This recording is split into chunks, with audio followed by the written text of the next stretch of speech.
Buenas tardes, bienvenidos al podcast de Letri Voz. Hoy tenemos un tema interesante, ¿no? Un tema muy profundo. ¿Te gustaría decir un poco por qué motivo hemos elegido este tema, que es la santificación y la perfección cristiana? Sí, hoy en día nosotros vemos a muchas personas haciendo declaraciones teológicas, bíblicas en diferentes escenarios.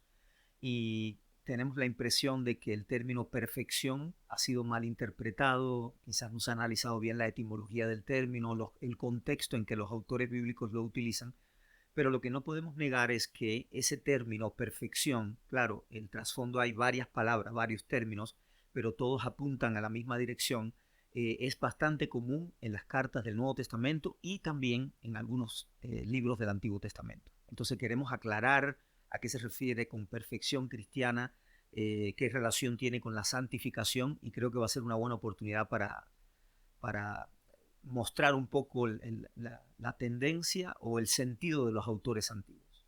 Sí, creo que la idea, si tuviéramos que resumirla, es que la santificación es un progreso constante que durante toda la vida la persona que ha creído de verdad tiene que luchar, tiene que esforzarse por ella y que se pueden alcanzar altos niveles. Pero personalmente no me convence la idea de que se pueda alcanzar la impecabilidad en esta vida, ¿no?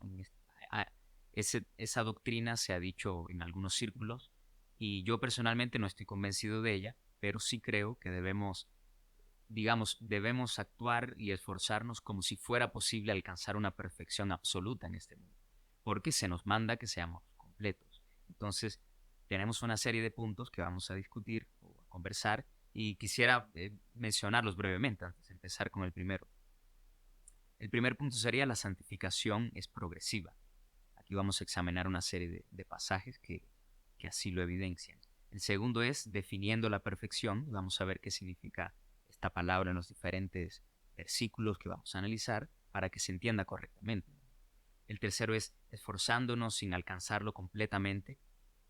Aquí es donde vamos a argumentar que, aunque se puede llegar a altos niveles, ya que estamos todavía sujetos a muerte, todavía quedan vestigios de la naturaleza caída, eh, hasta la venida de Cristo y la glorificación del ser humano y una absoluta limpieza, aún quedarán ciertos vestigios. Por eso hay que luchar constantemente. Si no, la vida no sería una guerra contra el pecado, ¿no?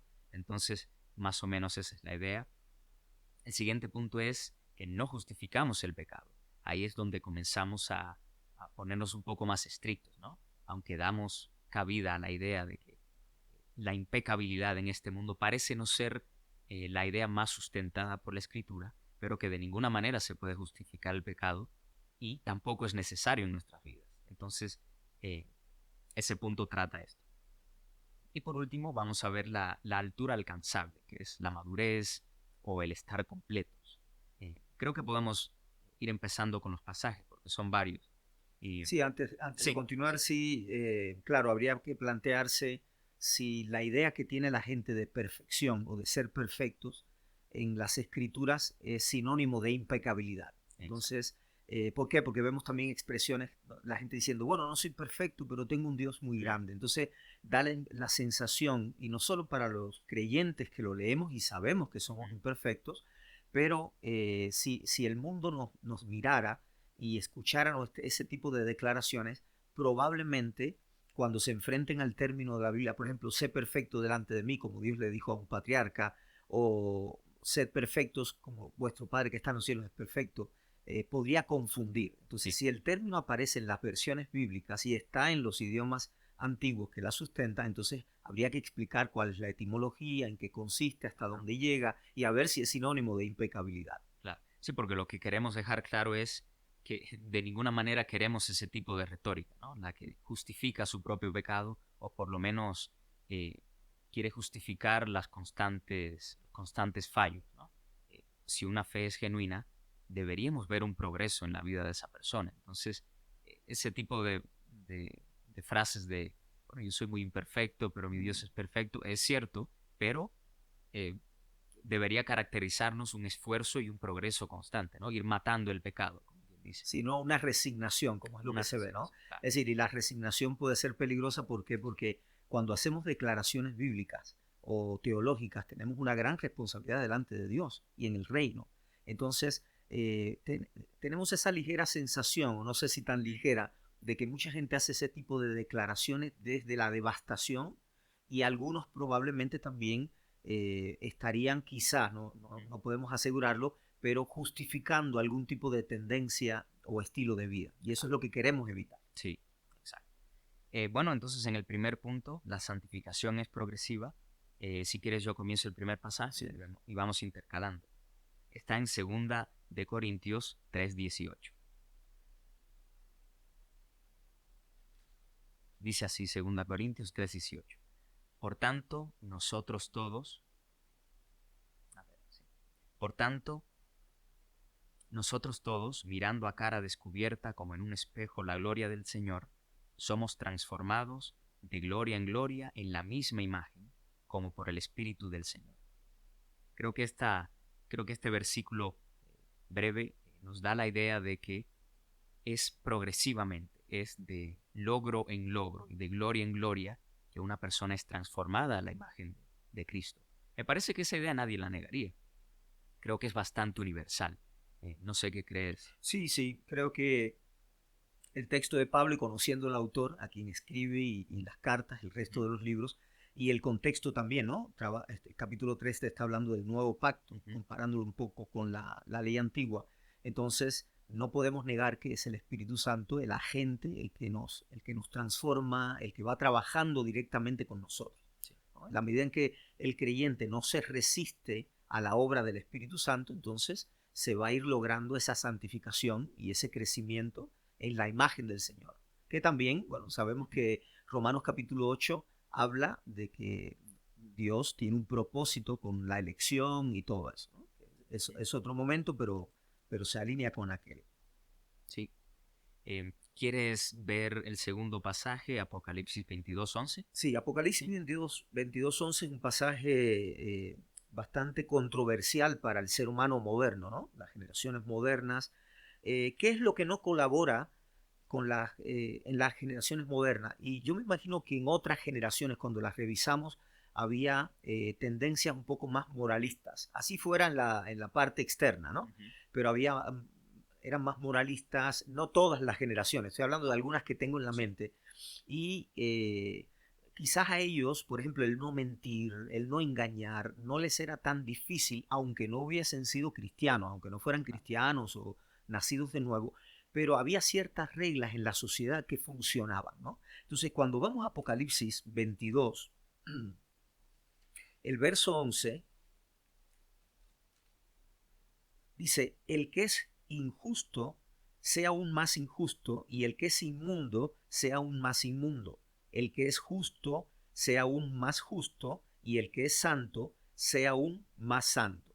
Alguien podría decir, y el que es santo, santifíquese todavía más.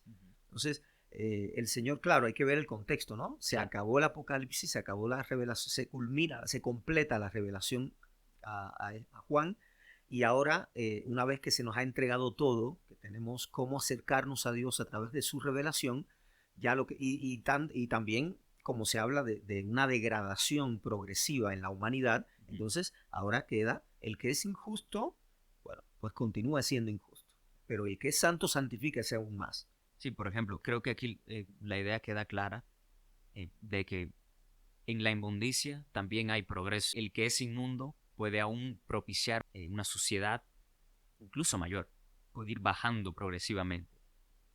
Pero el que es santo, el que es completo, el que se ha acercado a Dios con una fe verdadera, también puede ir creciendo. De modo que el que diga, bueno, creo que soy santo, acá te está diciendo, sea aún más santo. Es decir, hay un progreso que siempre se nos presenta, aunque se diga, esta persona es santa, es justa, recta, pero da la impresión siempre de que hay un progreso constante, de que aún siempre hay una nueva altura que alcanzar. Me da esa impresión también. Sí, sí. Es evidente que, bueno, la teología bíblica nos enseña que la justicia de Dios, de Cristo, es imputada en el nuevo creyente, digamos de alguna manera, ¿no? Para que la audiencia pueda familiarizarse con los términos. Entonces, ningún ser humano se puede justificar a sí mismo. O sea, sabemos que la justificación es por gracia, por medio de la fe. Hay textos bíblicos que lo avalan. Entonces, pero aquí ya vemos que se está avanzando en el progreso. Entonces, si aquella justificación inicial, que también es progresiva, por supuesto, en el sentido de que Dios nos ha justificado, ha imputado la justicia de Cristo en nosotros, pero no nos hemos quedado paralizados. Ahora hay un proceso también de santificación.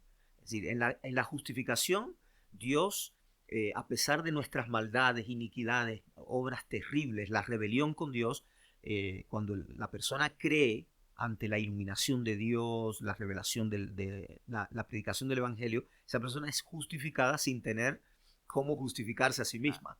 Entonces, pero aquí está diciendo el que es justo sea aún más justo. Y cuando revisamos la literatura joánica o de Juan, por ejemplo, en la primera carta de Juan, dice, hijitos, no se dejen engañar, el que practica la justicia es justo como él es justo. Entonces aquí tenemos que ir mirando la práctica de la justicia. Ya tenemos el texto, ya tenemos la revelación. Nuestra obediencia va a redundar en un crecimiento progresivo de la práctica de la justicia, todo esto, ¿no? Sí. Y el término santo, que a alguna gente le tiene miedo, ¿no? Sabemos que Pablo al inicio de varias de sus cartas, él dice a los santos que están en la iglesia tal. Hemos sido santificados, hemos sido separados por Dios con un propósito. Entonces, ahí vemos que el texto es fuerte. No podemos negar que es un texto fuerte, pero habla de progreso, como bien estabas indicando, ¿no? Si la inmundicia, y tenías razón en esto, ¿no? La inmundicia, si el ser humano decide ser inmundo y practicar la inmundicia y dar rienda suelta a todos los placeres, no sabemos hasta dónde va a llegar. Sí. Es como si no tuviera fondo, Claro. digamos así. Sí, sí. Pero aquí también llama la atención de que el que es santo sea aún más santo, entonces porque la santidad se puede ir perfeccionando o madurando, completando, digamos. Exacto. Entonces, el tercero sería 2 Corintios 7:1. Voy a leerlo y lo comentamos.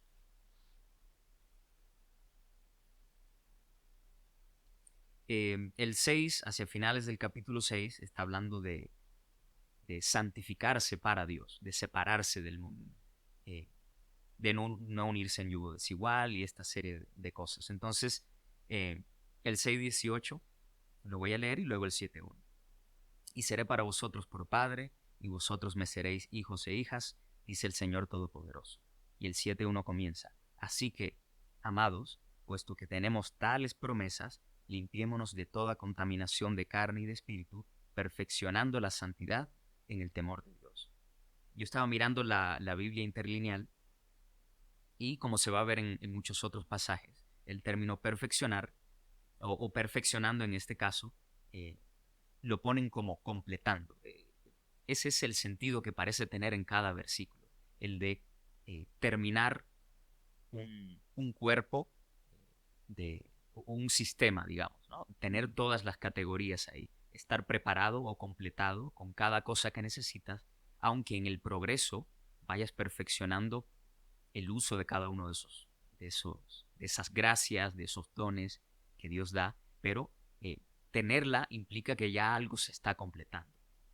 Y como continuamente se está diciendo que perfeccionemos tal cosa en el temor de Dios, que perfeccionemos la santidad, el amor, etc. Entonces, aunque estemos completados en el sentido de tener estas cosas en alguna medida, el nivel de cada una parece ser que es lo que se nos pide, ¿no? Que lleguemos cada una un poco más alto, que la perfeccionemos y que lleguemos al estándar de Cristo, por supuesto. Sí, aquí es interesante que siempre tenemos que mirar, cuando vamos a la Biblia, siempre tenemos que mirar qué es posible alcanzar y qué no es posible. Entonces, si los autores bíblicos que estaban en comunión con Dios y eran inspirados por Dios, nos dicen hasta dónde podemos llegar nosotros, no deberíamos, digamos, poner trabas a ese pensamiento. Ellos creían que podíamos llegar ahí. Claro, es un proceso y en ese proceso puede haber caídas, puede haber tropiezos, pero esto llama la atención. Por ejemplo, como citabas en 2 Corintios 7, el 17, perdón, el 6:17 dice, salid de medio de ellos y separaos, dice el Señor, y no toquéis lo inmundo. Es un llamado de Dios al pueblo. Claro, Pablo está citando una escritura, es un llamado a no tocar lo inmundo y yo os recibiré. Recordemos siempre, por ejemplo, cuando Moisés acerca a la zarza, la voz le dice, quítate las sandalias porque el lugar que tú pisas es un lugar santo. Ahí tiene que haber información también, es decir, cuándo nos estamos acercando a un lugar santo, cuándo nos estamos acercando a un lugar inmundo. Ujú. Y bueno, el 7.1 me parece que él inicia, así que amados, teniendo estas promesas, es decir, las promesas son que si el pueblo se aparta de lo inmundo, yo seré por padre, ellos me serán por hijos e hijas, dice el Todopoderoso. Es algo, para el autor es algo sublime, ¿no? Que Dios llegue a ser mi padre, que Dios sea la persona que me acoge, me protege, mi roca, mi protección. Entonces, mira lo que dice al principio del texto, el verso 1, ¿no? El que tú estabas leyendo. Sí, Limpiémonos de toda contaminación de carne y de espíritu, perfeccionando la santidad en el temor de Dios. ¿Cómo lo ves? Es decir, hay un llamado a limpiarnos.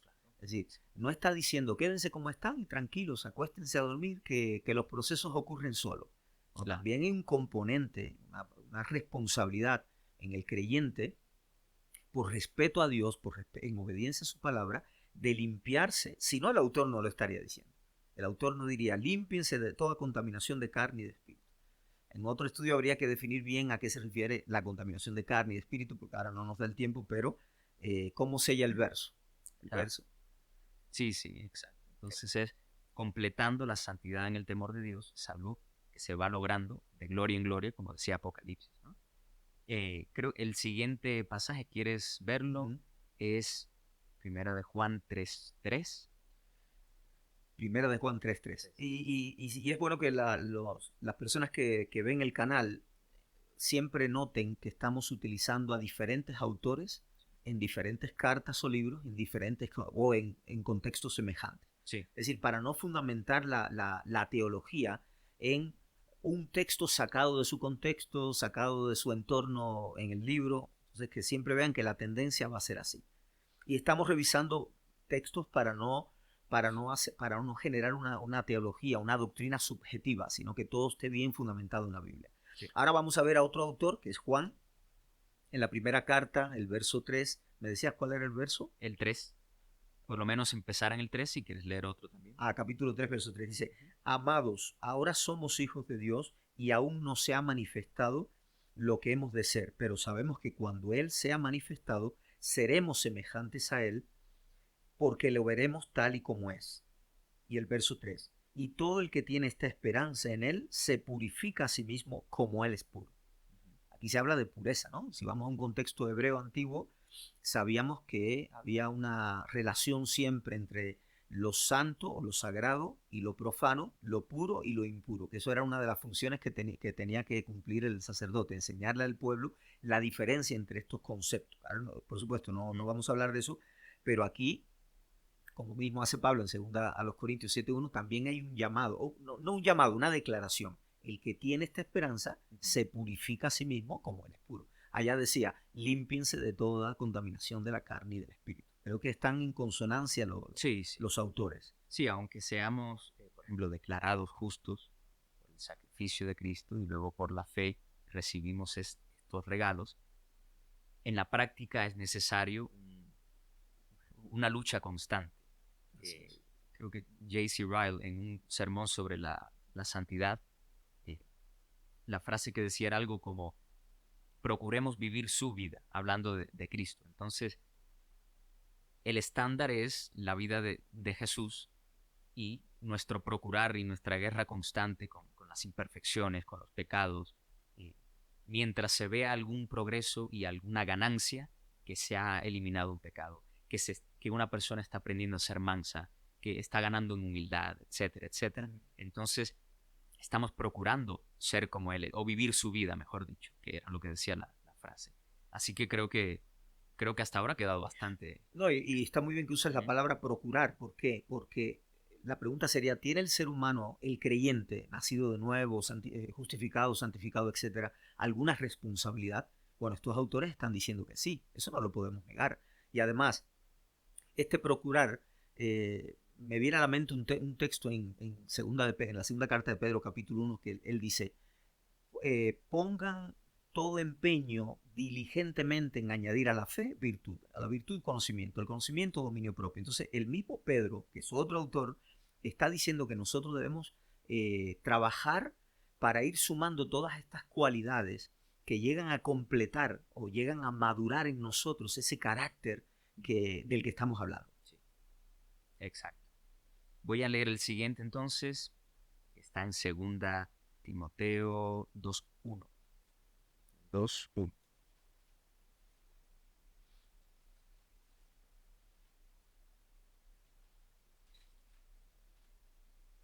El 1 al final está hablando de-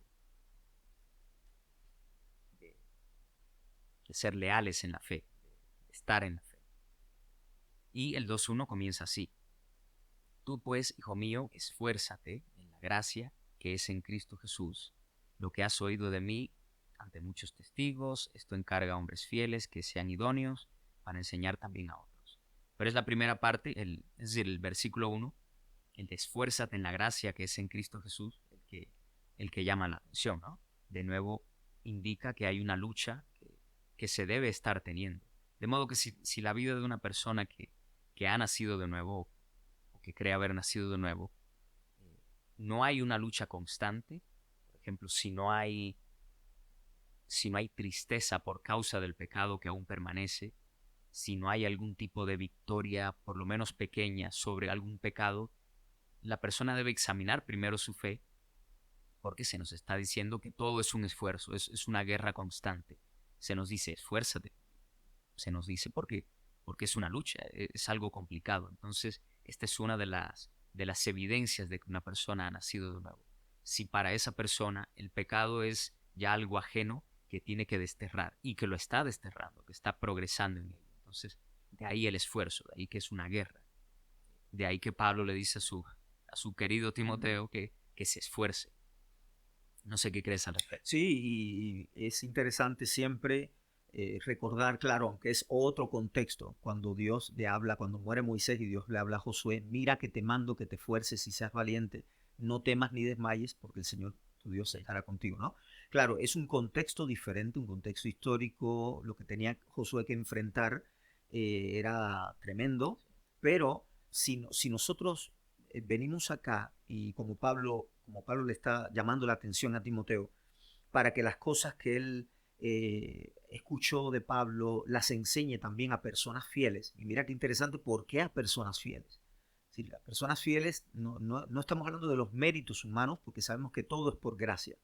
Y por gracia es que nosotros podemos, es decir, porque Dios nos ha transformado, nos ha santificado y por medio de su Espíritu nos sigue transformando de gloria en gloria, es que nosotros tenemos esa fuerza, ese ímpetu de seguir colaborando. Esa colaboración es la no resistencia. Ahora, en ese mismo texto llama la atención más adelante, segunda a Timoteo, verso 3, por ejemplo, comparte sufrimientos como buen soldado de Jesús el Mesías. El otro dice, ninguno que milita se enreda en los negocios de la vida a fin de agradar al que lo alistó como soldado. Entonces, estamos viendo que hay un llamado desde este apóstol y de todos los apóstoles al creyente nacido de nuevo a que no se quede, y inclusive si una persona cae, si una persona comete pecados, si una persona cae estrepitosamente, debe mirar a los apóstoles, escuchar la voz de los apóstoles y levantarse, ¿no? Porque Dios no quiere la caída de que el ser humano se quede en el piso, que sea pisoteado, sino que se levante, que vuelva digamos, a la senda de la obediencia, pero tenemos que esforzarnos. Si yo dejo de esforzarme, por ejemplo, yo caigo en el entretenimiento, en la distracción, y si yo le empiezo a dar rienda a esos apetitos de la naturaleza caída, es evidente que yo voy a sucumbir, ¿no? Y voy a deshonrar a Dios y voy a desobedecer su palabra. Sí. El siguiente punto es, bueno, el punto no, el siguiente pasaje. Está en Filipenses 2:12. ¿Quieres mirarlo tú? Filipenses 2:12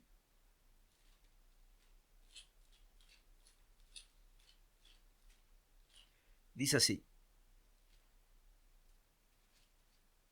Por tanto, amados míos, como siempre obedecisteis, no solo en mi presencia, sino mucho más ahora en mi ausencia, alistad vuestra propia salvación con temor y temblor. ¿Qué dice tu versión? Eh, Ocupaos en vuestra salvación con temor y temblor. Sí. Sí, sí. Ocúpense de Exacto. Sí, Alístense, ocúpense de. El 13 es muy, muy sugerente. Dice, porque Dios es el que activa en vosotros tanto el querer como el hacer por su propia voluntad. Es decir, aún esta capacidad, esta activación de poder llegar a preocuparme por mi salvación con temor y temblor, es un sentir que Dios ha puesto en nosotros. Por eso siempre tenemos que terminar en que todo es por gracia. Es que Dios me permite a mí hacer esto. Yo antes no podía, nadie claro. podía, ¿no? Antes de conocer a Cristo, antes que Dios nos justificara, nos santificara, nosotros no teníamos la fuerza para hacerlo. Nosotros estábamos muertos en nuestros delitos y pecados. Entonces, el autor, tanto en el verso 12 como el 13, da a entender primero que una responsabilidad del ser humano, pero segundo, que Dios está activando esto. Es decir, nadie puede decir, no, yo me porto mal porque a mí Dios no me fortalece o no me colabora. No, no. Dios, lo que hacemos nosotros los seres humanos es resistirnos a esa activación, a ese empoderamiento, por decirlo de alguna manera, que Dios opera en nosotros constantemente porque Él siempre nos está llamando, nos está atrayendo hacia sí y creo que esa teología es muy sana en lo que Él está planteando. Sí, ajá. Entonces, ese es el último del primer punto. Y para resumir, esencialmente lo que hemos estado tratando de ejemplificar es como la santificación es algo que se va obteniendo cada día, es algo progresivo, es ir de gloria en gloria, es esforzarse para poder alcanzar los niveles más altos y el criterio más alto por el que se nos va a medir también es el de Cristo. Entonces, mientras hay un proceso, un progreso hacia ese modelo, hacia, hacia esa gran altura, la fe se puede decir que es genuina. Si hay un progreso, se puede decir, esta persona está creyendo. No lo ha logrado todo, pero está avanzando Está y creciendo, hay exacto. algunas victorias. Aquí hay una victoria, allí se ve otra. Entonces, creo que en general estos pasajes lo ejemplifican bien. Sí, y es bueno que las personas sepan que no pretendemos que los creyentes que inician en el camino, por la gracia de Dios, que, que ya lleguen a los niveles de un José, de un Daniel, de un Pablo, porque, bueno, ahora vamos a ver cómo Pablo también trabajaba, ¿no? Claro. Pero es importante que sepamos que la santificación no es una cualidad o un proceso innato en nosotros. Nosotros no nacemos con eso. Claro. Sabemos las condiciones de la naturaleza caída, todo. Es algo que Dios trabaja en nosotros y nos capacita para que nosotros podamos trabajar, crecer, no resistirnos a la gracia de Él y dejarnos transformar. Digamos. El segundo punto que teníamos es el de definiendo la perfección. Entonces ahora vamos a examinar algunos pasajes donde el verdadero significado de perfección eh, queda bastante claro, queda plenamente establecido si miramos, por ejemplo, las palabras en el idioma original. Vamos a ver que cuando decimos soy perfecto, quizá eh, si leemos luego en la Biblia la misma palabra, tenemos que investigar un poquito para entender qué significa, porque no es exactamente lo que mucha gente dice todo el tiempo, ¿no? Sí, y revisar, Ujú. y este creo que es un punto crucial en este estudio, ¿no? Definiendo la perfección. Ahora Sí. tenemos que definir la perfección, tiene que quedar claro y nadie puede dejar el podcast a mitad y porque entonces no se entendería a qué nos referimos con el título de la santificación y la perfección cristiana, ¿no? Entonces, ¿quieres analizar textos o hablamos de la etimología del término? Vamos hablando Muy bien, según los textos, muy ¿no? bien. El primero es Primera de Juan 1:10. Lo voy a leer yo esta vez. Creo que no vendría mal leer desde el 8 porque tiene mucho que ver. Por ejemplo, el 8 dice, si decimos que no tenemos pecado, nos engañamos a nosotros mismos y la verdad no está en nosotros. También viendo la Biblia interlineal, tratando de comparar un poco cuáles serían las traducciones literales, literales, eh, cuando dice, si decimos que no tenemos pecados, lo ponen como que pecado no estamos teniendo. Es decir, está hablando de un proceso que se está dando en el momento. Lo digo porque en el 10 da otra impresión o nos habla de otra parte de nuestras Y vidas. otra construcción verbal, ¿no? Eso y de otro momento en la Ah, vida, sí, ¿no? sí, sí, Por claro. ejemplo, en este nos dice que si decimos que pecado no estamos teniendo, nos engañamos a nosotros mismos. Luego el 9 dice, si confesamos nuestros pecados, Él es fiel y justo para perdonar nuestros pecados y limpiarnos de toda maldad. Y el 10 culmina diciendo, si decimos que no hemos pecado, le hacemos a Él mentiroso y su palabra no está en nosotros. Aquí es exactamente lo que dice, ¿no? Si decimos que no hemos pecado en algún momento, lo hacemos a Él mentiroso porque le decimos, tú, digamos, la forma en que me estás juzgando no es adecuada, porque mira, yo he sido perfecto siempre. No, no. Y el 9 nos dice que si decimos que pecado no estamos teniendo o que no tenemos pecado, nos engañamos. Entonces, parece ser, si no estamos equivocados, que creo que la escritura en general apoya esta idea de que estamos en constante guerra contra el pecado, que siempre la naturaleza caída que aún persiste, algo mancha, pero el verdadero cristiano con la verdadera fe procura erradicar esas manchas todo el tiempo para llegar a lo más alto que pueda. Es decir, todo el mundo quisiera ser absolutamente perfecto en ese sentido. Entonces, eso es lo que queremos. Queremos vivir como si ahora mismo, como si mañana mismo o esta tarde pudiéramos alcanzar esas alturas. Es procurar vivir su vida, la de Cristo, ¿no? Entonces, creo que este pasaje está indicándonos que eh, todavía permanece algo de la naturaleza caída. No hemos sido, por ejemplo, no hemos sido resucitados, no hemos sido glorificados. Entonces, aún estamos sujetos a morir. Y la santificación, el reino de Dios va creciendo en cada persona constantemente a lo largo de su vida. Se va haciendo más grande mientras el pecado se va haciendo más pequeño. Y creo que acá lo ejemplifica, me parece. Sí, lo que acabas de decir, por ejemplo, como Pablo habla en 1 Corintios 15, que no estamos ya resucitados, ¿no? Hay expresiones que dicen que sí, que Él nos resucitó juntamente y nos sentó Claro. en lugares Y que celestiales hemos muerto con y él como hemos al muerto pecado. con el pecado. Pero, por ejemplo, no ha ocurrido la glorificación que va a amanecer en nosotros el día de la Sí. resurrección final. Entonces, como no vivimos en cuerpos glorificados desde ese punto de vista de la resurrección, entonces hay una alerta constante en varios autores, porque Pablo lo hace en Gálatas capítulo 5, Santiago lo hace también, la lucha interna, ¿no? Sí.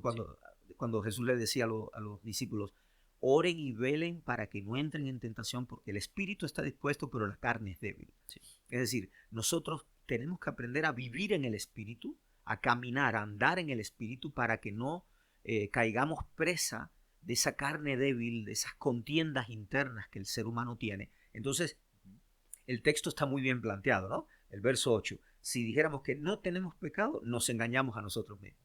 Yo creo que los salmistas no se engañaban a ellos. No. Por ejemplo, vemos salmistas que decían, Señor, examíname y ve si hay en mí camino de iniquidad. Entonces, uno siempre debe recordar que como somos seres humanos que nos equivocamos, que no estamos glorificados en el punto de la resurrección, nosotros podemos tener inclusive pecados que hayamos cometido por omisión y otras cosas más inconscientemente y debemos pedirle a Dios que nos revise. Señor, claro, no que nos revise para que nos mate o No, porque no. sería nuestro fin. Señor, confesamos nuestros pecados. La confesión de pecado, que ya lo leíste, dice, si confesamos nuestros pecados, Él es fiel y justo para perdonar nuestros pecados y limpiarnos de toda maldad. Entonces, la limpieza, eh, la limpieza viene de parte de Dios. Por ejemplo, si a ti te dijeran, o a cualquiera de los que ven, límpiate de maldad, ¿qué harías? Es decir, yo me reviso, ¿dónde está la maldad? Es decir, Ah, ¿en qué parte de mi cuerpo está la maldad para yo coger y abrir ahí, hacer una operación y sacarlo? No, yo tengo que acercarme a Dios y arrepentirme. Claro, si yo cometí un pecado, por ejemplo, si tuve un mal pensamiento de ira contra una persona u ofendí a una persona, yo no sé cómo limpiarme a mí mismo, pero yo le digo, Señor, yo he pecado contra ti. Y esa confesión de pecado, esa confesión sincera y el arrepentimiento hace que Dios me limpie con el sacrificio, con la vida de Cristo, con la sangre, ¿no? exacto. Eh, Ahí mismo tenemos otro eh, en los versículos, bueno, no, en el capítulo 5 y versículo 18, quizá ya que estamos en Primera de Juan, lo leemos Sí. mejor, ¿no? 5:18 es un pasaje que a mucha gente le ha traído confusión, ¿no? Mm. Voy a leer, dice, sabemos que procedemos de Dios. No, el 18, sabemos que todo el que es nacido de Dios no peca, pues el que fue engendrado por Dios lo guarda y el maligno no lo toca o no lo agarra, dice esta versión. Ujú. Sí, ahí está una declaración muy fuerte, ¿no? Todo el que es nacido de Dios no peca. Pongámonos en perspectiva. El día que yo nací de nuevo, que Dios me transformó todo, de allá para acá yo he cometido pecados y errores. Entonces, si yo fuera a negar mi nuevo nacimiento, no sé por qué me duele el pecado. Tendría que preguntarme por qué entonces me duele el pecado, porque a veces me indigno contra mi propia maldad. Entonces, hay que ajustar. Y estamos en la primera, como bien decías, estamos en la primera carta. Ya él había dicho en el primer capítulo que si decimos que no pecamos, mentimos o nos engañamos a nosotros mismos. Sí. Por ejemplo, acá sabemos que todo aquel que ha nacido de Dios no practica el pecado, pues aquel que fue engendrado por Dios le guarda y el maligno no le toca. Entonces, creo que es más o menos la misma idea, ¿no? La de la persona que de verdad ha nacido de nuevo, no está procurando repetir sus pecados o practicarlos, no está contento o cómodo con que algo persista, no está planificando, a ver, voy a pecar aquí, no pasa nada, mañana me perdonan, voy a pecar allá, no practica el pecado, esa persona está en constante guerra con todo aquello que puede ver por lo menos, porque hay cosas que no podemos ver y por eso, como decía el Salmo, hay que pedirle a Dios que nos muestre, mira, aquí estoy mal, y no lo sabía, entonces quiero erradicar también esa parte.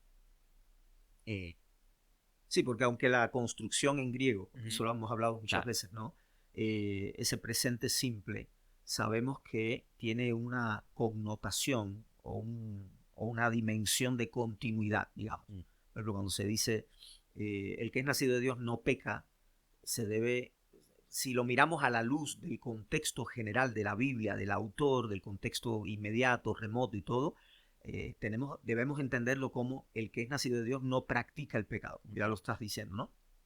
No peca claro, voluntariamente, no lo disfruta. Es decir, es una persona que vive en el temor de Dios, le da pánico hacerlo, no quiere ofender a Dios bajo ningún concepto. Entonces, no es una práctica regular e sí, intencionada del pecado. sí, Pero yo sé que no es el tema, pero debemos recordar que el pecado tiene un efecto, un impacto devastador en la mm, vida de la persona, en su relación con Dios, pero también en su entorno. sí, Por eso dice, sabemos que el que ha nacido de Dios no peca, pues el que fue engendrado por Dios lo guarda y el maligno no lo agarra. Entonces aquí habría que claro, hablar de las consecuencias del pecado, hasta dónde llega esto, aunque la gente ahora en el presente no lo vea, pero las consecuencias del pecado son devastadoras sí, para la sociedad y mucho más, porque sí, esto es una dimensión espiritual que hay claro. que mirar, ¿no? Sí, hay un sentido en el que practica el pecado se está haciendo vulnerable a una Exacto. serie de cosas, de ataques,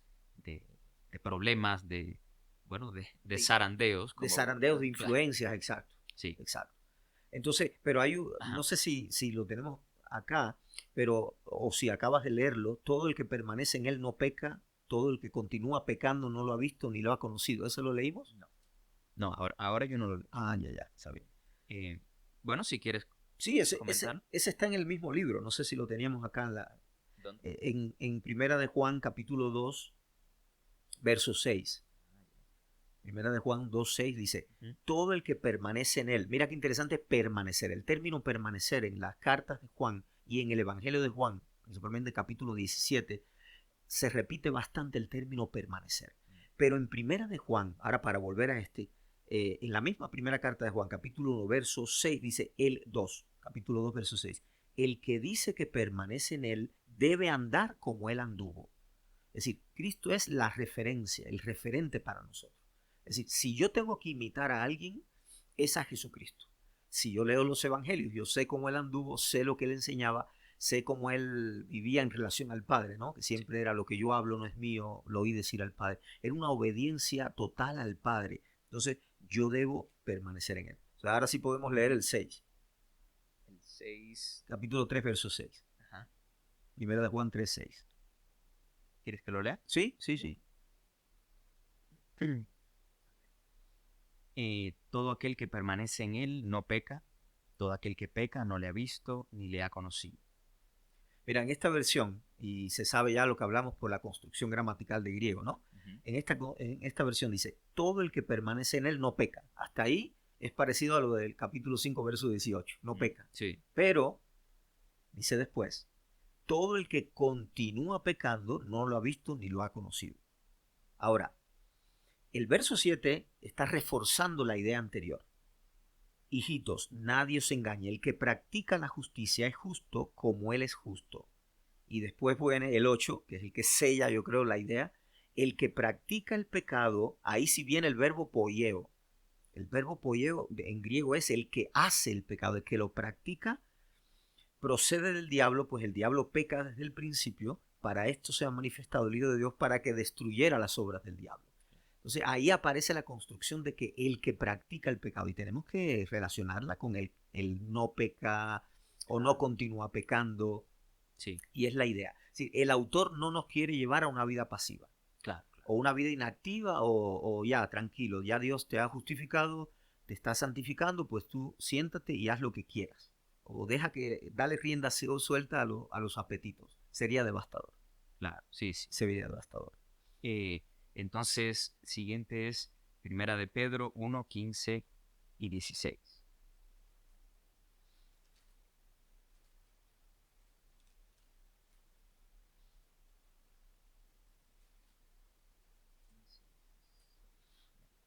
Voy a leerlo. Pedro 15 y 16. Y mejor leo desde el 14. Como hijos obedientes, no os conforméis a los deseos que antes teníais, estando en vuestra ignorancia, sino como aquel que os llamó es santo, sed también vosotros santos en toda vuestra manera de vivir. Porque escrito está, sed santos, porque yo soy santo. ¿Sí? Aquí nos ponen un alto estándar, ¿no? Es el ser santo, porque Dios es santo. Ahora, lo curioso aquí es que, por ejemplo, como vamos a ver más adelante, Noé y Job eran personas consideradas rectas, eran hombres santos, que se aferraban, como habíamos dicho en alguna conversación, a su rectitud, A su a su integridad. integridad. Entonces, eh, y como habíamos visto en los pasajes anteriores, el que practica la justicia es justo, o se le puede llamar justo.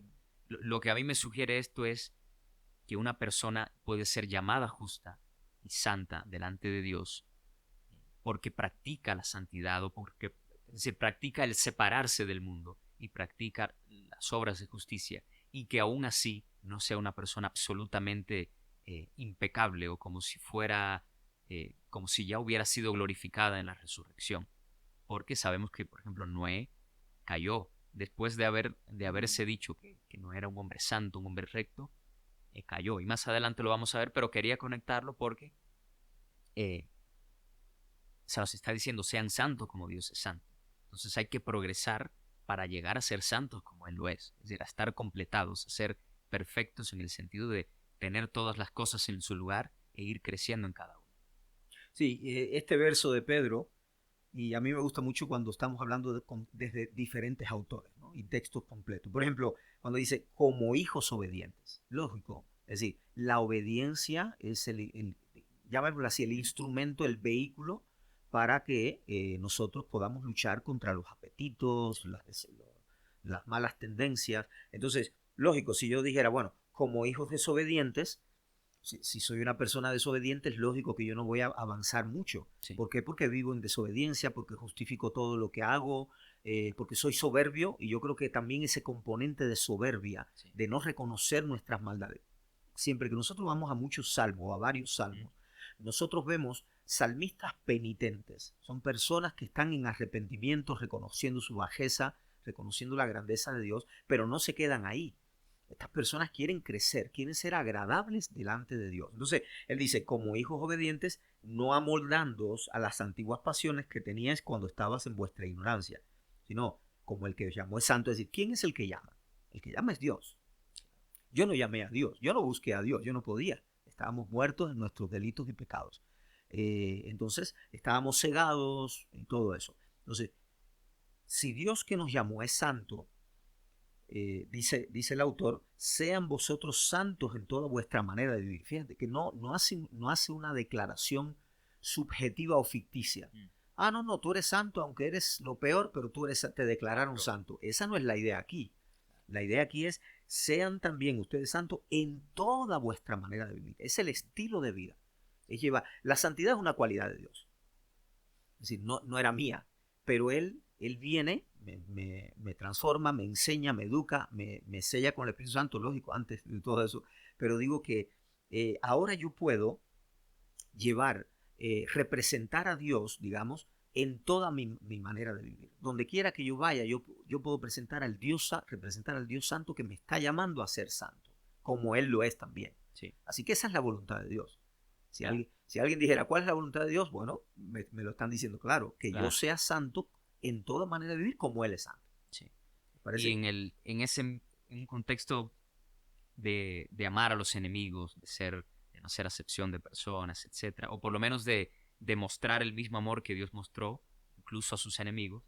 Mateo 5:48 dice algo muy similar, así que brevemente podemos tocarlo y continuar.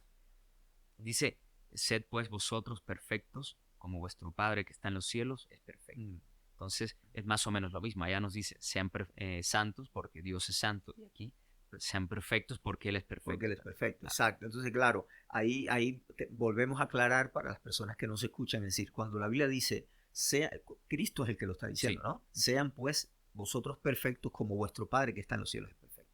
Es decir, en ese punto yo no puedo alcanzar la impecabilidad de Dios, porque nosotros no somos Dios, ni lo vamos a hacer nunca, ni resucitados ni nada. Nosotros no vamos a ser dioses, como dicen algunos que nosotros somos pequeños dioses. No, nosotros no podemos ser dioses en el sentido de los atributos de Dios.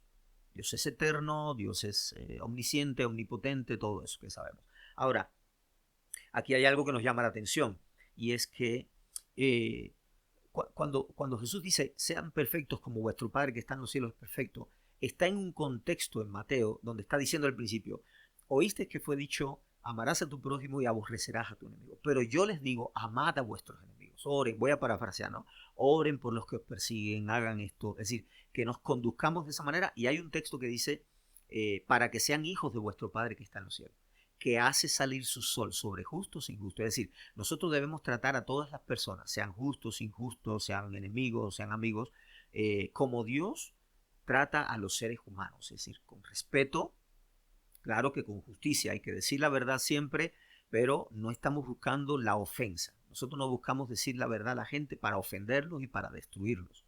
Nosotros lo decimos para alertarlos y para que se reconcilien con Dios. Entonces, ahí en ese contexto es donde Cristo dice, sean perfectos como vuestro Padre que está en los cielos es perfecto. Entonces, las obras de Dios son perfectas. A mí me viene la atención en Apocalipsis, cuando Cristo está enviando las cartas o el mensaje a las iglesias de Apocalipsis. Hay una de ellas que Él le dice, he revisado tus obras al ángel, ¿no? al mensajero de la iglesia, he revisado tus obras y he hallado que tus obras no son perfectas delante de Dios.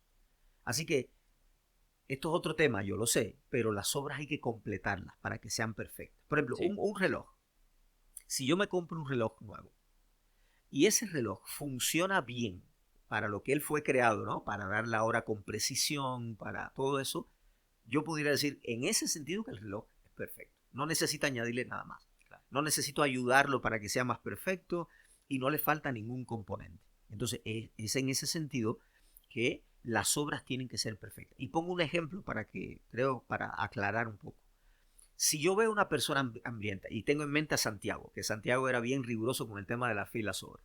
Si yo veo una persona necesitada, que yo sé de verdad que es necesitada, no estoy hablando de los bandidos ni los que simulan ser pobres para sacarte dinero, no. Una persona de verdad necesitada, en cualquier escenario. Y la persona tiene hambre, y yo le doy 10 centavos, pero tengo más dinero, yo tengo mucho más dinero en el bolsillo, pero solo le doy 10 centavos. La pregunta sería, ¿es esa obra perfecta? Porque con 10 centavos él no va a saciar su hambre.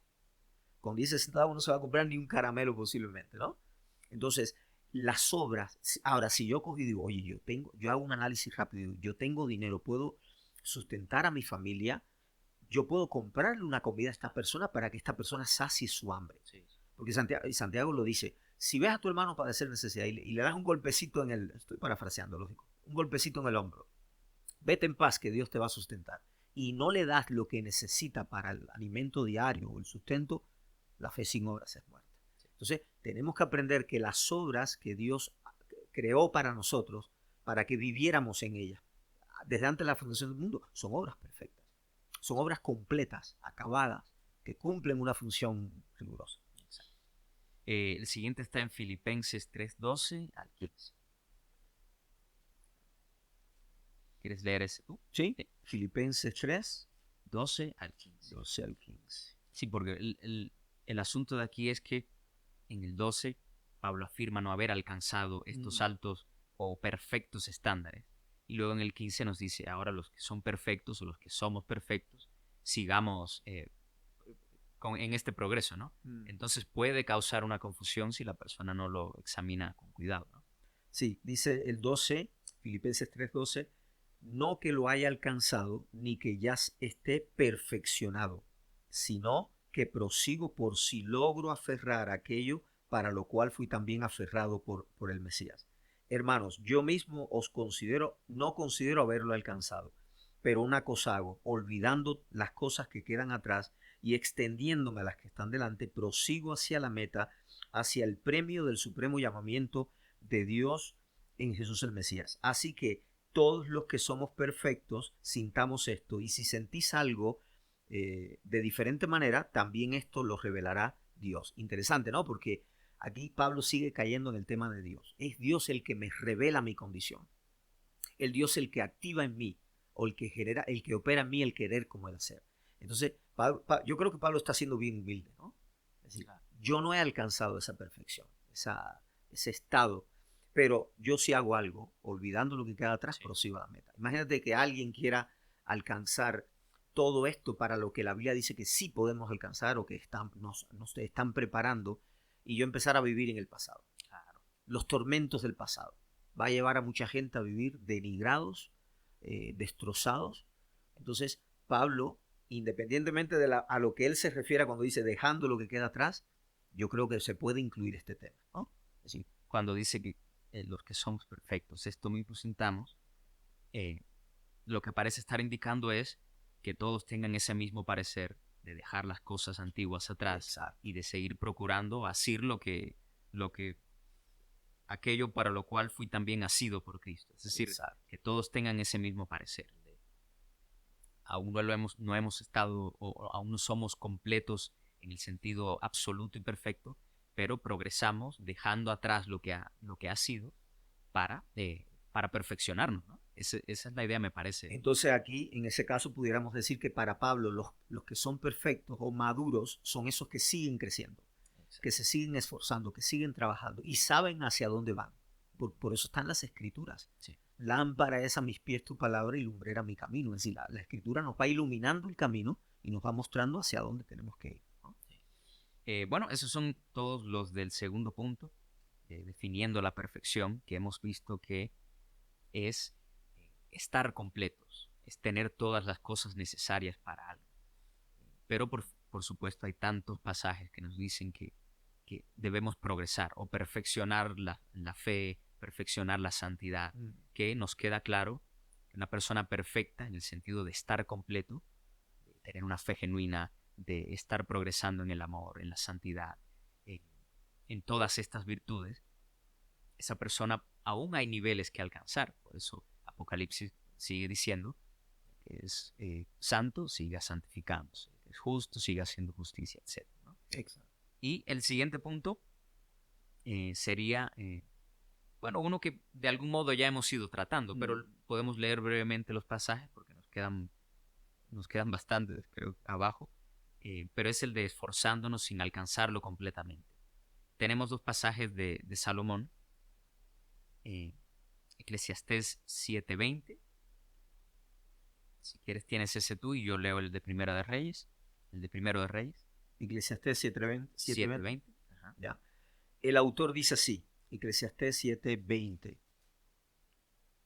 Ciertamente no hay hombre justo en la tierra que haga el bien y nunca peque. Bueno, creo que esto se parece a lo que Juan estaba diciendo en la primera carta, capítulo 1, ¿no? Si decimos que no pecamos, estamos mintiendo. Y si decimos que no hemos pecado, le hacemos al mentiroso. Lógico, si Dios ha declarado que todos los seres humanos han pecado, entonces si yo llego a decir, no, yo sí no peco, entonces yo estaría Claro. haciendo a Dios mentiroso. Y es lo que está diciendo el autor acá, ¿no? Sí, Me parece que está claro. Me sí, parece este que sí está claro. refuerza la información que estamos tratando de... Sí, y el otro es Primero de Reyes, ahora lo busco, 8:46. Solo lo voy a leer brevemente porque es más o menos lo mismo. 46 dice, si pecaren contra ti, y entre paréntesis, porque no hay hombre que no peque, y estuvieres airado contra ellos, etcétera, etcétera, ¿no? Está en un contexto en particular, pero incrusta esta mención de porque no hay hombre que no peque. Entonces, nos está dando más o menos la misma idea, la de una naturaleza caída que persiste hasta un día en que sea absolutamente erradicada, la persona sea recibida, digamos, en el reino de Dios. Eh, Creo que estos dos pasajes lo dejan bastante claro. No sé si quieres ver el de, por ejemplo, ya vimos Primera de Juan 1:8. Creo que ya lo Ya lo examinamos. trabajamos. Ajá. Me parece que sí. Sí, sí. Bueno, teníamos el 1:10, pero leímos desde el 8, me parece, Desde el algo 8 así. leemos. Entonces, Santiago 3:2 sería el último para, para terminar con ese punto breve. Santiago 3:2. 3:2. Dice así, porque todos ofendemos muchas veces. Si alguno no ofende de palabra, este es varón perfecto, capaz también de refrenar todo el cuerpo. Bueno, el contexto es mucho más grande, las Sí. personas pueden leer el capítulo 3 completo para que vean a lo que él se está refiriendo, pero llama la atención a Santiago eh, el término perfecto, eh, se habla de la persona que llega a refrenar todo el cuerpo, Sí. ¿no? Bueno, aquí hay como metáfora, Sí. se está hablando de refrenar algo, por ejemplo, el 4 dice, si ponemos freno en la boca de los caballos, evidentemente hay un contexto con un lenguaje metafórico, Sí. entonces eh, Santiago está diciendo, todos ofendemos de muchas maneras. Si alguno no ofende de palabra, está hablando específicamente de palabra, Sí. este es varón perfecto capaz de refrenar todo su cuerpo. Bueno, es posible que cuando viene la ira y cuando la persona está irritada, quiera hablar y ofender. Bueno, si en esa condición una persona es capaz de controlarse y decir, no, no lo voy a hacer primero porque quiero obedecer a Dios, porque las consecuencias van a ser caóticas. Cuando yo le haga daño a esta persona a quien amo o a quien debo amar. Entonces, él está diciendo, si alguien puede lograr eso, también puede refrenar todo el resto del cuerpo. Claro. Y el punto es que todos queremos Todo, eso. exacto. Todo cristiano debería querer ser perfecto en sus obras, en sus palabras, en sus pensamientos. Entonces, continuamente se nos ponen altos estándares y nos dicen luego, es una lucha constante, pero estos son los estándares. Procuren ser todas estas cosas, ¿no? Santos, perfectos. Y aquí, en cuanto específicamente a lo que uno dice, a las palabras, eh, la idea, por supuesto, es muy interesante. Es decir, el que llega a controlar lo que dice, el que sabe poner un freno entre sus pensamientos y su boca, es capaz también de controlarse en muchas otras áreas. Es decir, es capaz de ejercer un dominio propio notable, me parece. Y el dominio propio es parte de lo que los autores bíblicos están diciendo. Por ejemplo, Pablo le dice a Timoteo, Dios no nos ha dado espíritu de cobardía, sino de poder, amor y dominio propio. Por ejemplo, Pedro en la segunda carta de Pedro, capítulo 1, él dice, a la fe, añadan a la fe virtud, a la virtud conocimiento, al conocimiento dominio propio. Entonces el dominio, y en el fruto del espíritu de Gálatas 5 está la encrateia, ¿no? El dominio propio también como parte del fruto. Es decir, esto, esto es por gracia. Dios nos ha concedido estos dones y nosotros, porque estamos habilitados, operados por Dios, constantemente transformados, no podemos justificar y vivir toda la vida diciendo, no, no, así soy yo, pero mi Dios es santo. Entonces es como una justificación, pero a veces también puede ser una soberbia. Sí. Puede ser una soberbia de que yo no reconozco mis errores y no me interesa si Dios ha declarado que todos somos pecadores, pero yo sí no los reconozco. Entonces por ahí debemos tener cuidado. Yo quiero, Sí, tengo hace claro. rato Sí, rondando, sí. no va a ser que se me olvide al final, Claro. y no, creo que no lo tenemos ni preparado. Ajá. Hay tres pasajes con tres autores distintos que hablan de una lucha interna, ¿no? Por ejemplo, Santiago, en el capítulo 4, verso 1, él dice así. ¿De dónde? Santiago o Jacobo, porque lo aclaro porque algunas versiones dicen Jacobo, ¿no? Bueno, ¿de dónde vienen las guerras y de dónde las contiendas entre ustedes? Hablándole a una audiencia. ¿No es de allí de vuestras propias pasiones las cuales combaten en vuestros miembros? Él está declarando que hay pasiones en el ser humano que combaten en los miembros, allá adentro, ¿no? No es solo Santiago, porque hace un rato, por eso me acordé, estábamos en Pedro, en la primera carta de Pedro, capítulo 2, el verso 11, también va a decir lo mismo. Ahí viene otro autor. Amados, os ruego como a extranjeros y peregrinos que os abstengáis de los deseos de la carne que batallan contra el alma. Santiago lo dice, Pedro lo secunda, bueno, no lo secunda, pero lo están diciendo igual. Sí. Hay batallas aquí adentro, deseos carnales que batallan contra mi alma. Ya habíamos citado a Cristo que lo dijo, el espíritu está dispuesto, pero la carne es débil. Y el último, ya iríamos por 4 autores.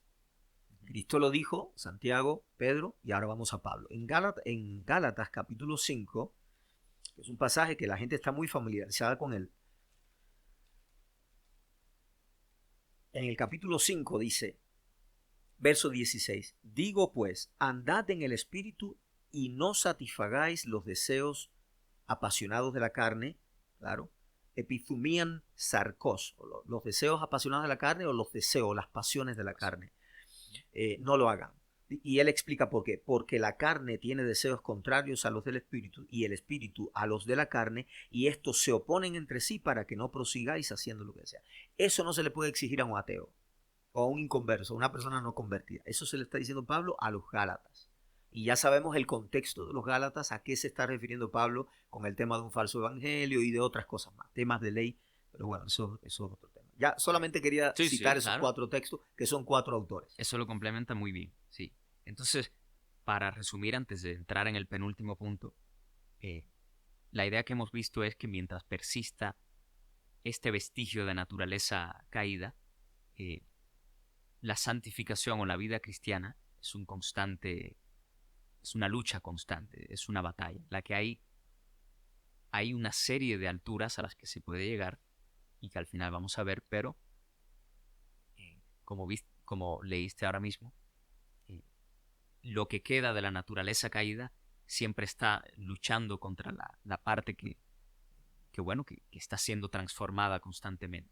Contra el ser humano regenerado, el vestigio de carne siempre está luchando. Entonces, esta es una de las razones por las que la idea de la absoluta impecabilidad en esta vida humana todavía imperfecta, no me convence. ¿No? Creo que hay suficientes evidencias para decir lo contrario. No, y es bueno siempre recordar que nosotros podemos vencer porque Cristo venció primero. Sí, ¿no? Y me acuerdo de un himno famoso, porque vive Él o porque Él vive. Dice, porque vive Él, puedo vivir yo el mañana. Entonces, es decir, todo lo que dice la Biblia y los autores bíblicos inspirados por el Espíritu Santo, que yo puedo alcanzar y que cualquier creyente obediente pueda alcanzar, para mí es totalmente posible porque Él vive, porque Él conquistó la muerte y el pecado. Hay 2 cosas que Cristo, bueno, hay muchas cosas, pero 2 de las que Cristo hizo fundamentales, que no pudo hacer ningún tipo de líder religioso ni nada más. Cristo resolvió el problema del pecado porque Él no pecó, lo dice varias veces la Escritura, y resolvió el problema de la muerte porque Él resucitó. Entonces, estos 2 problemas que tiene el ser humano, el pecado y la muerte, es algo que ya Cristo resolvió y es por su victoria que nosotros también podemos alcanzar victoria. Y la victoria que yo voy a alcanzar al final es la de Cristo, claro, no es la mía, porque dice, el que dice que permanece en Él debe andar como Él anduvo. Así que Él es el centro de mi vida, y lo que yo puedo alcanzar es porque Él primero lo alcanzó. Sí, sí, como lo que decía J.C. Ryle, ¿no? Procuremos vivir su vida. Exacto. No es procuremos imitarlo un poco por aquí, por ahí. No, es vivan su vida tan cerca como puedas. Exacto. Claro, dentro de lo que es lógico, ¿no? Sí. No nos referimos a la ropa y este tipo de cosas, pero vivir su vida en todos los aspectos que podamos, en cada instante que se pueda. Bueno, debemos recordar siempre que, como estaba citando, que debemos vivir la vida de Cristo, ¿no? Hay un texto en Juan que dice, si vosotros permanecéis en mí, mis palabras permanecen en ustedes, pidan. Y bueno, está hablando del discipulado. Y si me aman, mis mandamientos guardarán. Entonces se alinea con Juan, primera de Juan, que dice, el que dice que permanece en él debe andar como él anduvo. Entonces el enfoque de nosotros es Jesucristo, la orientación. Y vamos siendo transformados, según 2 Corintios, en la imagen del Señor, no en la imagen de ninguna otra persona. Y hacemos ese alto para llamar la atención en esto, que muchas veces hay personas que tienen la vista puesta en un líder famoso y el líder cae de pronto y se derrumban y empiezan muchas veces a renegar de la fe. No, nosotros, es decir, está claro que cuando uno empieza la vida cristiana uno va a seguir a algunas personas, pero tenemos que ir madurando hasta enfocarnos en vivir la vida de Cristo. Para terminar esta parte, no justificamos el pecado porque, por ejemplo, como dice Romanos 6.1, después de hablar al final del 5 sobre el pecado y Adán y sobre Cristo y la nueva vida, nos dice, ¿qué pues diremos? ¿Perseveraremos en el pecado para que la gracia abunde?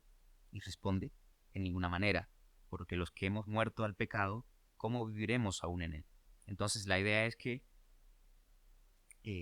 no pecamos más para que nos perdonen más, sino que procuramos erradicar tanto el pecado como se pueda, pero si alguno cae, Cristo tiene un abogado, tiene alguien que defienda por causa del sacrificio que hizo, por supuesto.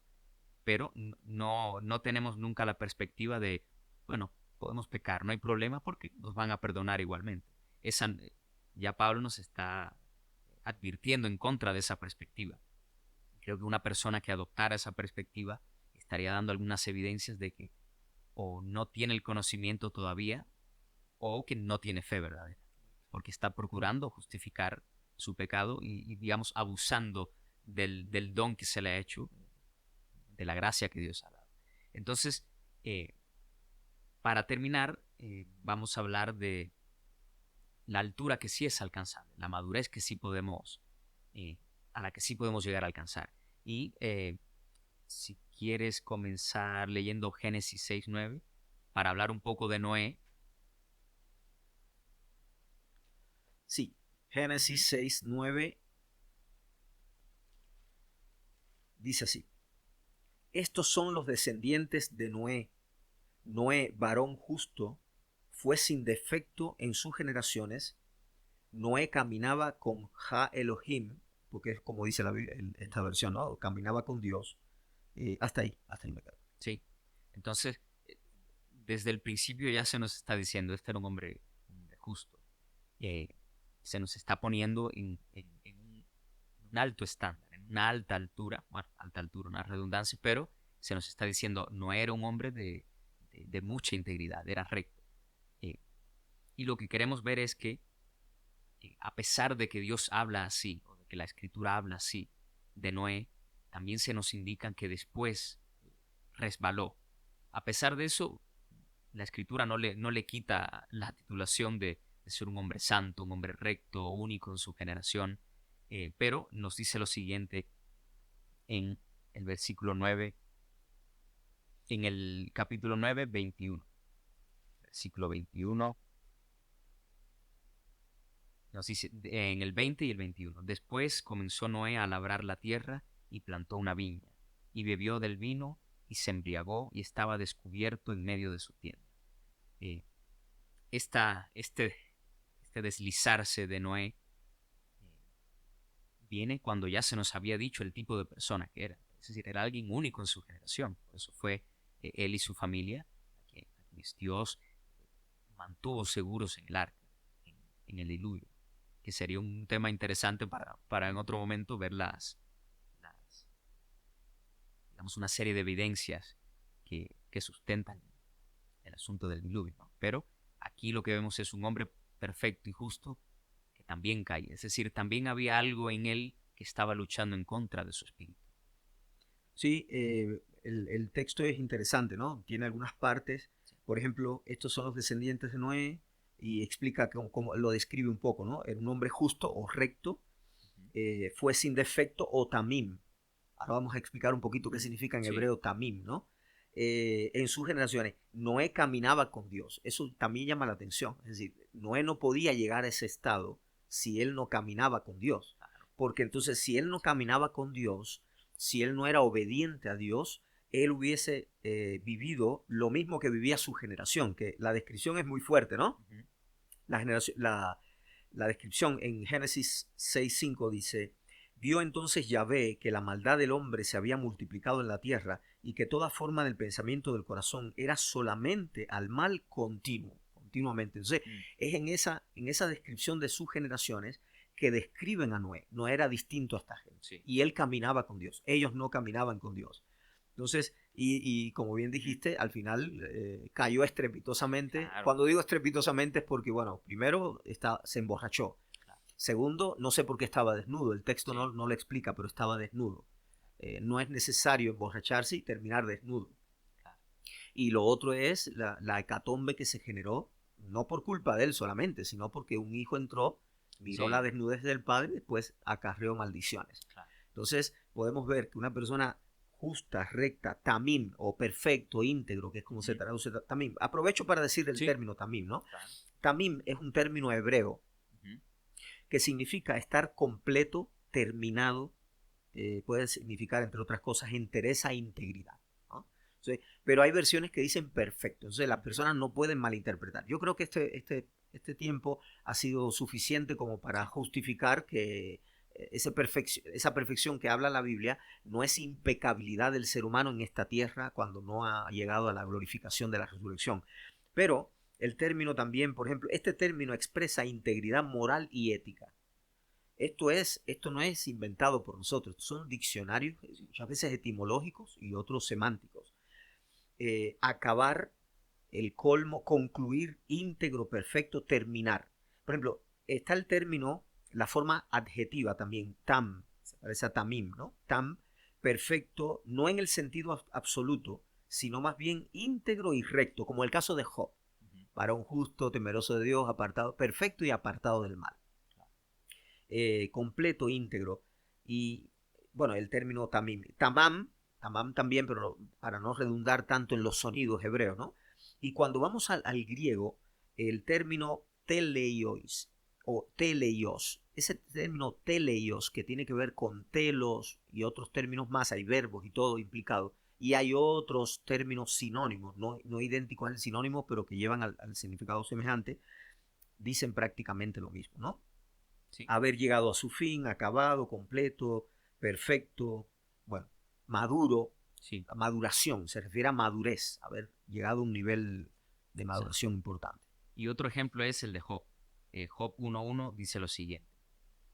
Hubo en tierra de Uz un varón llamado Job, y era este hombre perfecto y recto, temeroso de Dios y apartado del mal.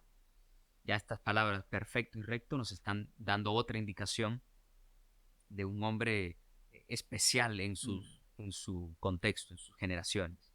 Y eh, siguiendo el mismo patrón, más o menos, no exactamente, no tan estrepitosamente de Noé, pero por supuesto Job era un hombre y como todo hombre necesitaba del perdón de Dios, pero había alcanzado la rectitud por medio de Dios y esa perfección de estar completo, de ser un hombre recto, de apartarse del pecado.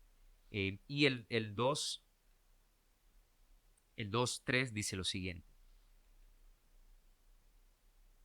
mejor el 2:2. Y dijo Jehová a Satanás, ¿de dónde vienes? Respondió Satanás a Jehová y dijo, de rodear la tierra y de andar en ella. Y Jehová dijo a Satanás, ¿no has considerado a mi siervo Job, que no hay otro como él en la tierra, varón perfecto y recto, temeroso de Dios y apartado del mal, y que todavía retiene su integridad, aun cuando tú me incitaste contra él para que lo arruinara sin causa? Y aquí es directo de las palabras de Dios, que recalca a qué niveles había llegado Job y qué tan especial era delante de los ojos de Dios por su obediencia. Eh, Así como Noé había sido especial en su generación, también Job lo fue. Y, y bueno, y lo que prosigue después del libro de Job, eh, vemos que recibe una serie de pruebas terribles. Y por ejemplo, En el capítulo 40, los versículos 4 y 5, voy a leerlo para que veamos que Job mismo reconoce su imperfección, a pesar de que era perfecto en el sentido de completado, de rectitud, de buscar la justicia. Dice lo siguiente: He aquí que yo soy vil, ¿qué te responderé? Es cuando Dios lo está cuestionando. Mi mano pongo sobre mi boca. Y esta palabra vil, que también, según entiendo, puede ser ligero, eh, nos indica un poco que Job había hablado con un poco de ligereza. Él no comprendía algunas cosas que luego llegó a comprender sobre la justicia de Dios, sobre cómo Dios obra eh, en el mundo, sobre qué cosas permite, sobre cuáles no permite. Y otro, otro capítulo, otro pasaje que nos deja también clara esta idea es el 42, los versículos 5 y 6. Dice el 5: de oídas te había oído, mas ahora mis ojos te ven. Y el 6: por tanto me aborrezco y me arrepiento en polvo y ceniza. Es decir, Job había comprendido que no entendía todas las cosas y que había hablado con alguna ligereza. Por eso se habla de sí mismo como soy vil.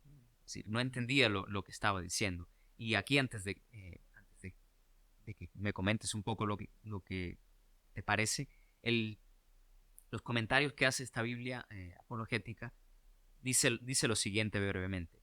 Se, Aunque habla un poco más extensamente, leo esta oración: se dio cuenta de que al cuestionar la justicia divina había hablado en forma insensata.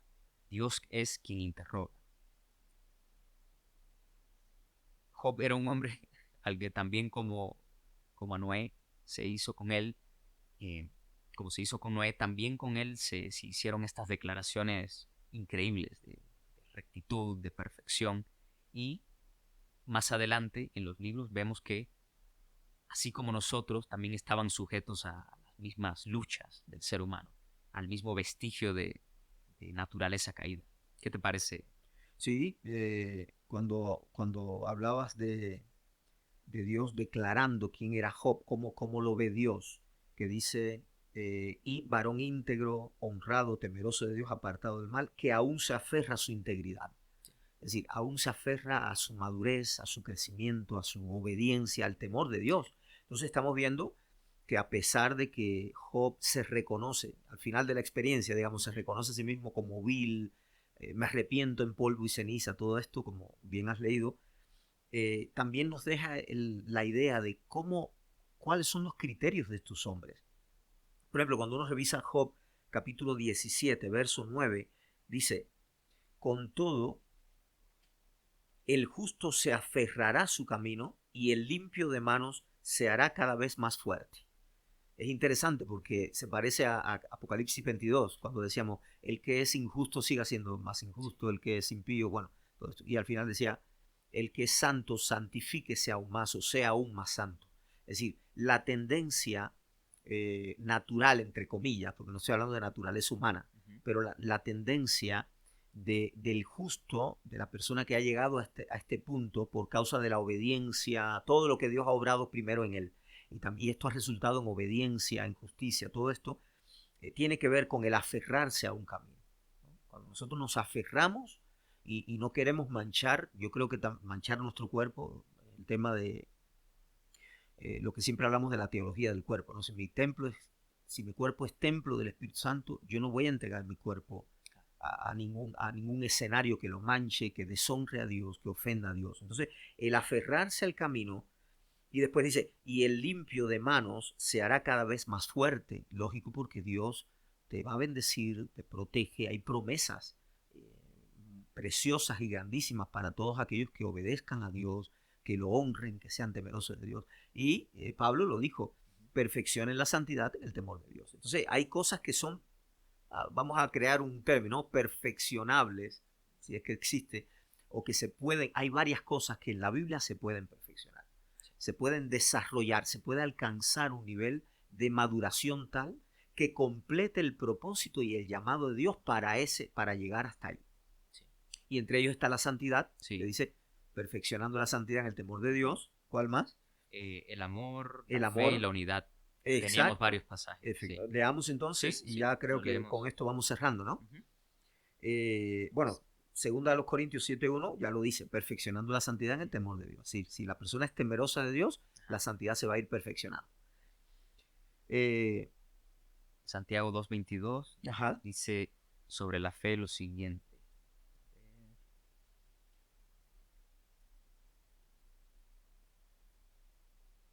Bueno, leo desde el 21. ¿No fue justificado por las obras Abraham nuestro padre cuando ofreció a su hijo Isaac sobre el altar? ¿No ves que la fe actuó juntamente con sus obras y que la fe se perfeccionó por las obras? Aquí también este término de perfeccionar es el de completar. Viendo igual la Biblia interlineal, decía la fe, la de Abraham, por supuesto, fue completada por sus obras. Entonces hay una especie de colaboración, de simbiosis entre la fe y las obras. Al parecer, si ambas son genuinas, nunca carecen de la otra. La persona que ha creído de verdad suele, bueno, siempre tiene algún tipo de obra, siempre está creciendo en buenas obras. Entonces, aquí está recalcando esa conexión, ¿no? Por supuesto, no está diciendo que el sacrificio de Cristo no era necesario y que Abraham se salvó por Claro. responder al sacrificio de Isaac. No, no. Lo que está tratando de decir es que si hubo obras en Abraham, también hubo fe. Y si hubo fe, también hubo obras. Entonces no se puede rechazar ninguna de las dos. Así que Abraham fue perfeccionado o completado en su fe por sus obras. Exacto. Es decir, siempre creo que lo hemos dicho y no creo que haya que justificarlo demasiado porque eso, y en un contexto como este, se está quedando claro. Cuando las personas creen en Dios y lo aceptan, esa fe salvadora, esa fe que genera todo lo que, bueno, por la gracia de Dios siempre, ¿no?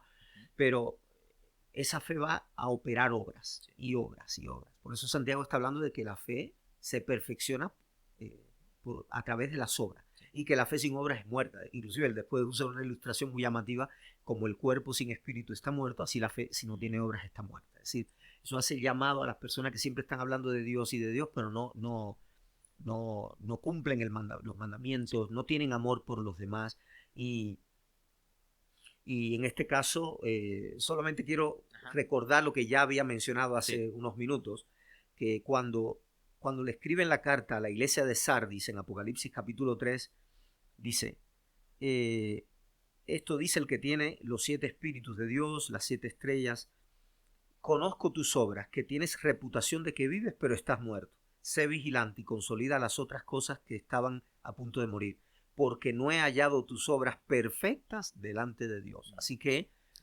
hay que tener cuidado cuando la gente solo habla de fe en el nuevo nacimiento, digamos, y no se habla de obras. Es decir, ahí hay un peligro, eh, una dimensión muy peligrosa del tema de la fe y las obras.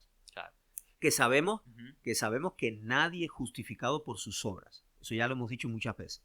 ¿No? El ser humano y no se salva, Dios no lo salva por las obras ni por los méritos humanos. La salvación y la gracia de Dios es enteramente un mérito de Dios. Claro, porque no dice por gracia fueron salvados a través de las obras, Exacto, sino por gracia fueron salvados a través de la fe. a través de la fe. Pero lo que Santiago dice es que es inevitable que en una fe Es, verdadera haya obras. exacto, Entonces el que no efectivamente. tiene obras demuestra que no tiene fe. Ese es el... Por eso suena tan fuerte lo que dice Santiago, ¿no? Exacto. Pero hay que entenderlo de esa forma. Que no hay fe verdadera sin Sin obras. obras. Y sabemos que la Carta de Santiago generó polémicas Ujú. históricamente hablando. ¿No? Para no Claro. entrar en temas de Ujú. reforma, generó entonces, Ajá, polémicas. Entonces ya tenemos algunas, entre comillas, ¿no? ajá. Perfecciones cristianas. La santidad se puede perfeccionar, se Ujú. puede madurar, seguir creciendo y creciendo. La fe se perfecciona por las obras. La unidad, tenías ahí primera de Juan, Sí, ¿no? Ajá. ajá. Ahí está el amor. Primera de Juan 4, 16 y 18 dice lo siguiente. Y nosotros hemos conocido y creído el amor que Dios tiene para con nosotros. Dios es amor, y el que permanece en amor, permanece en Dios, y Dios en él. Y el 17 dice, en esto se ha perfeccionado, o completado, claro, el amor en nosotros, para que tengamos confianza en el día del juicio, pues como Él es, así somos nosotros en este mundo.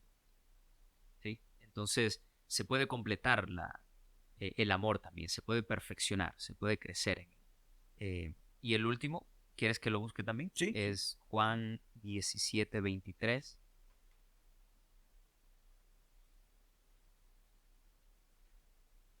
17:23. Este es sobre la unidad. Dice el 23, yo en ellos y tú en mí, para que sean perfectos en unidad, para que el mundo conozca que tú me enviaste y que los has amado a ellos como también a mí me has amado. Ese es Jesús orando por, Por los por los discípulos, creyentes, por por los sus discípulos. elegidos primero, Sí. primariamente, ¿no? Ujú. Es interesante, ¿no? Porque para que sean perfectos en unidad, es decir, para que se complete ese llamado a la unidad. Y él después dice que la unidad genera que los demás miren y puedan creer que Dios está con ellos, ¿no? Sí. Entonces, vemos que el amor puede ser perfeccionado. Inclusive el verso 18 de 1 Juan decía, capítulo 4 decía, en el perfecto amor echa fuera el temor, de donde el que teme no ha sido perfeccionado en el amor. Entonces, sí tenemos que ser perfeccionados en el amor, en la santidad, en la unidad, en la fe. Y yo quiero leer un texto Sí. que se encuentra en Salmos 18, 12 al 13. Salmos 18, 12 al 13, que para mí es magnífico para resumir de alguna manera toda esta enseñanza, que yo sé que ha estado cargada de textos bíblicos, pero no se puede hablar de Biblia si nosotros no fundamentamos lo que creemos en las escrituras, en diferentes autores y en diferentes contextos. El texto dice, ¿quién discernirá sus propios errores? Es decir, el salmista, hasta eso el salmista cree que tiene que hacerlo Dios, ¿no? Es decir, nosotros los seres humanos, que somos muchas veces, bueno, generalmente torpes, nos falta conocimiento, nos falta revelación, todo esto, no podríamos discernir nuestros propios errores por temas de sociedad, de estructuras, de estándares y por muchas cosas más. Dice, ¿quién discernirá sus propios errores? Una buena pregunta. Declárame inocente de los que me son ocultos. En varias ocasiones vemos a los salmistas diciendo, Señor, examíname, ve si hay en mí caminos de perversidad y guíame por la senda eterna, pero revísame porque yo soy torpe, a veces hay expresiones muy fuertes. Aparta también a tu siervo de las soberbias. Tú hablabas el otro día cuando estábamos conversando sobre Pablo, ¿no? Que Pablo, que hablaba tanto de la perfección, dice que cuando fue al tercer cielo y oyó las cosas que escuchó cuando se le tuvo que poner un aguijón en la carne, ¿no? Ah. Tú decías muy bien que para que no se enorgulleciera. Y es evidente, ¿no? El ser humano es propenso a todas esas tendencias y Dios tiene que ir tomando el control, liderando nuestros procesos, transformándonos. Y el salmista lo que está diciendo es Jesús. Dice, aparta también a tu siervo de la soberbia, que no se enseñoreen de mí. Y cierra, entonces seré íntegro y quedaré absuelto de gran transgresión. Es decir, el salmista está diciendo, yo no puedo discernir todos mis errores, ni ningún ser humano lo puede hacer. Es evidente que quien lo tiene que hacer es Dios. Tiene que indicarnos, iluminarnos, mostrarnos. Declárame inocente de los que me son ocultos. Imagínate si nosotros tenemos pecados ocultos, por omisión. La Biblia dice, el que sabe hacer lo bueno y no lo hace, esto le es pecado. Que a veces se nos olvida, se nos pasa por alto. Si Dios no nos declara por la justicia del Mesías, inocente en esos pecados que no podemos declarar, que hay solución. La solución sería, Señor, tengo pecados ocultos y no sé dónde están ahora. Sí. Indican, tú examíname. Y esos quiero que me los limpies también con la sangre de Cristo. Esa es la solución, yo creo. Sí. Entonces, pero bueno, el salmista está diciendo, aparta de tu siervo las soberbias, que no se enseñoren de mí, entonces seré íntegro y quedaré absuelto de mi transgresión. Entonces, aún la integridad, tenemos que reconocerlo así, es un don de Dios. Sí. Y cuando digo es un don de Dios, no porque yo no tenga participación en ella, sino porque Él es el que me está permitiendo a mí llegar ahí. Y Él me está diciendo desde el principio que yo puedo llegar a la maduración, a la madurez cristiana y espiritual. Entonces, tenemos que reconocer que es un don de Dios. Claro, exactamente. Sí, entonces, para resumir brevemente y terminar, a lo que hemos llegado es que la escritura todo el tiempo pone unos estándares muy altos. Se habla de perfección, de santidad, de imitar a Cristo en todos los aspectos. Eh, Sin embargo, también nos informa que esta perfección y esta santidad son cosas que se van adquiriendo poco a poco, de gloria en gloria, se van adquiriendo de batalla en batalla. Entonces, el perfecto es la persona que es completada, que tiene todos los elementos necesarios para la salvación, para las buenas obras, que le han sido dadas, por supuesto. Y la persona santa es la persona que progresivamente se aparta del mundo, se separa a sí misma para parecerse más a Dios, parecerse más a Cristo. Eh, entonces, la santificación es algo progresivo, es una lucha constante, y si está presente, entonces hay una evidencia de que la fe de la persona es verdadera. Ahora, si no hay una lucha constante contra el pecado, si no hay tristeza por causa de los pecados que permanecen con los que se está luchando, la fe de la persona puede ser cuestionada, porque una persona regenerada tiene nuevos afectos y tiene la fuerza para continuamente luchar y vencer el pecado. Entonces, progresivamente somos santificados en este sentido, somos perfeccionados en la fe, en el amor, en, en la santidad y eh, la impecabilidad. Creo que por lo menos nos parece, de forma general creo, que la impecabilidad no es alcanzable en esta vida, antes de morir y ser resucitados, etcétera. Que lo que sí podemos alcanzar son altos niveles de santificación, de no cometer pecados, no practicar el pecado nunca, de no, eh, de no dejar ir la justicia. Porque si Job se aferraba a la justicia, entonces nosotros también debemos procurar Así algo es. así, que es bueno.